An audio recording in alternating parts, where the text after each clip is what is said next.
প্রথম ওয়ানডেতে শ্রীলঙ্কার দেয়া ২৪৫ রানের টার্গেটে ব্যাট করছে বাংলাদেশ। সবশেষ সংগ্রহ ১ উইকেটে ৪৯ রান। প্রিমাদাসায় টস জিতে ব্যাট করতে নেমে ২৯ রানে হারায় ৩ উইকেট শ্রীলঙ্কা। বিপর্যয়ে লঙ্কার হাল ধরেন চরিত আসালঙ্কা। চতুর্থ উইকেটে কুশল মেন্ডিসকে নিয়ে গড়েন ৬০ রানের পার্টনারশিপ। ৪৫ রানে আউট হন মেন্ডিস। এরপর জেনিথ লিয়ানাগের সাথে ৬৪ রানের জুটি গড়েন আসালঙ্কা। লিয়ানাগাকে আউট করে পার্টনারশিপ ভেঙেছেন নাজমুল শান্ত। পঞ্চম ওয়ানডে সেঞ্চুরি পেয়েছেন আসালঙ্কা।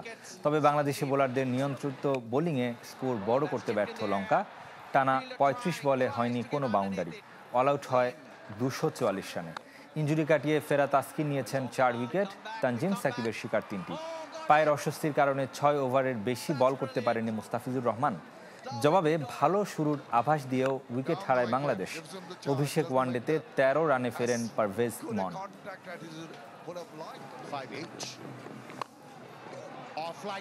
চায়ের কাপে সমাজ বদলের ঝর্ণা তুলে আগে গোছান নিজেকে। প্রিমিয়ার টাইটানিয়াম আলমিরা, গুছিয়ে ফেলুন জীবনটাকে।